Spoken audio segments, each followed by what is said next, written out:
Hi, I'm Tony Kingham, editor of Border Security Report magazine, and today I'm talking to Tony Crego, Vice President of Product Development at Decision Sciences.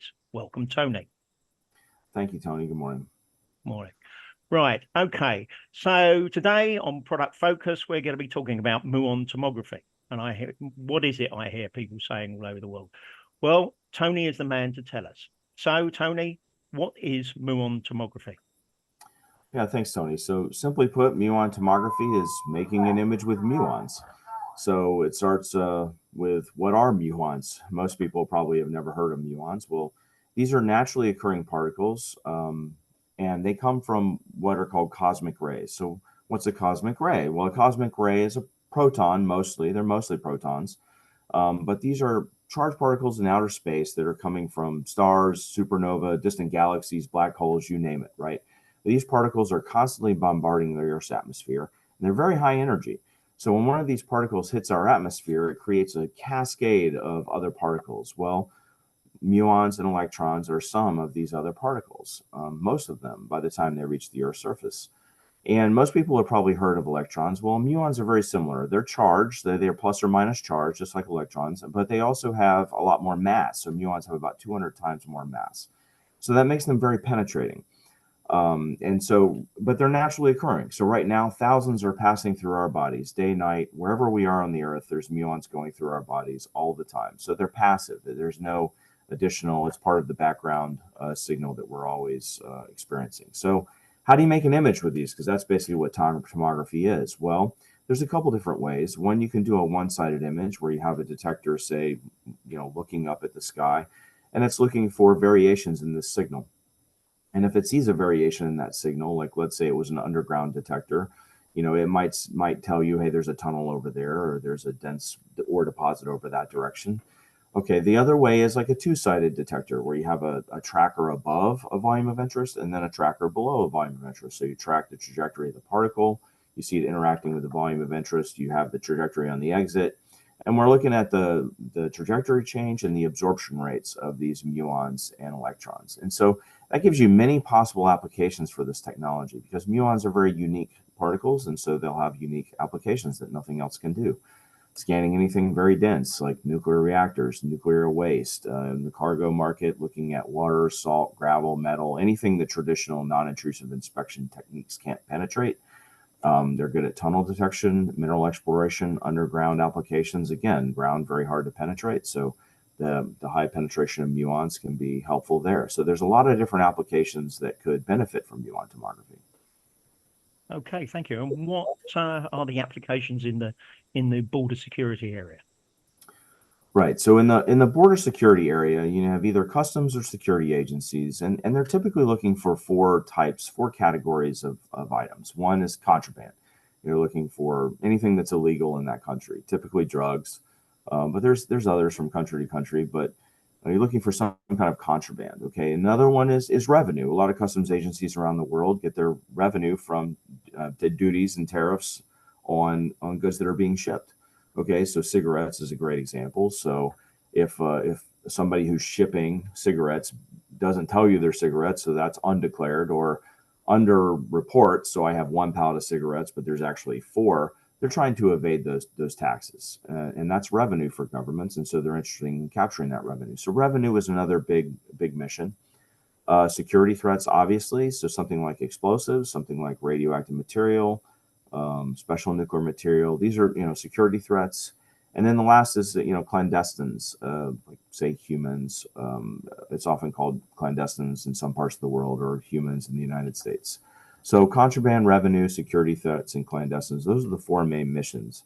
Well, particularly on the high density scanning, back in 2004, after 9/11, Los Alamos National Laboratory was asked, hey, is there any way to scan, say, a very dense container of something like gravel and find special nuclear material in there? And Los Alamos, obviously being aware of muons, thought, well, this muons, given their unique abilities, might be good for this application. So they patented that, these original patents from Los Alamos for making an image using the scattering technique, where you have a trajectory, volume of interest, and then a different trajectory. Okay, so then we licensed that. Decision Sciences licensed that technology from Los Alamos, and we are the worldwide exclusive licensee, and we are the only ones who've commercialized a product in this mission space. We call that product discovery, and it scans trucks for those 4 items that I was talking about.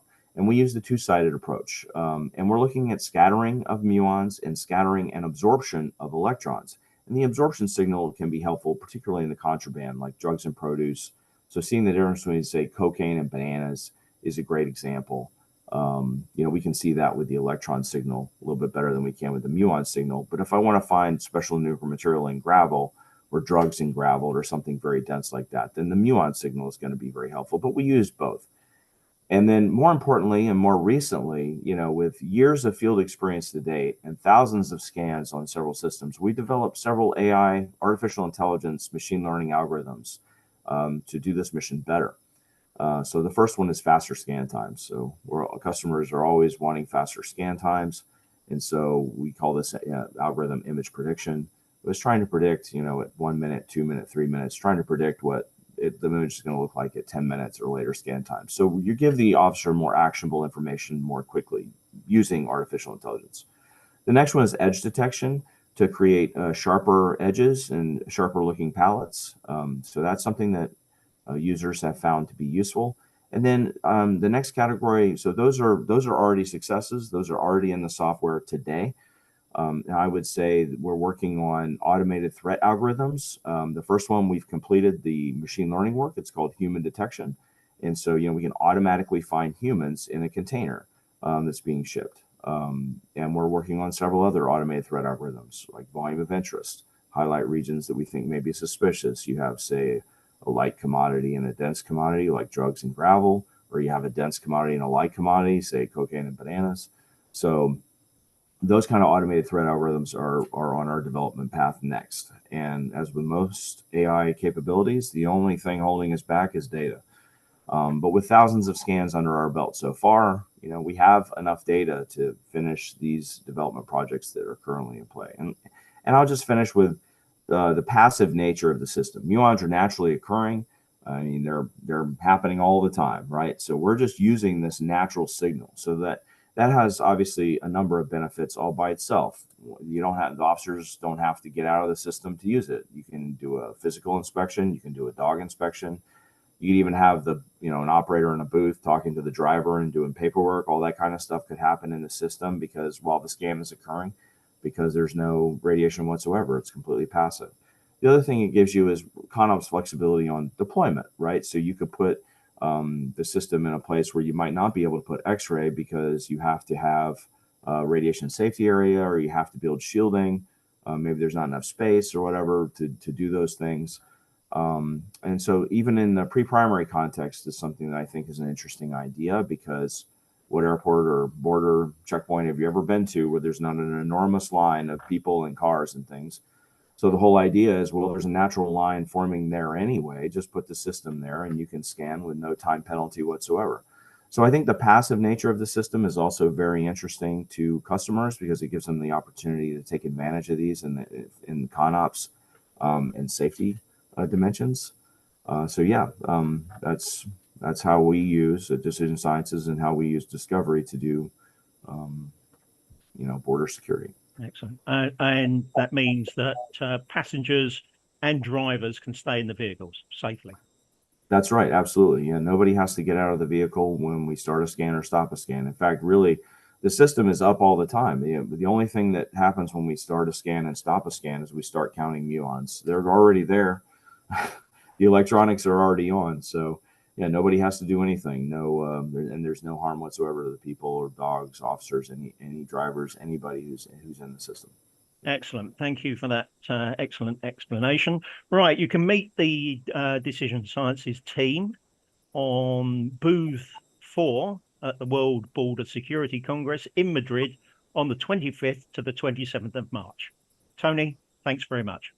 Thanks again, Tony.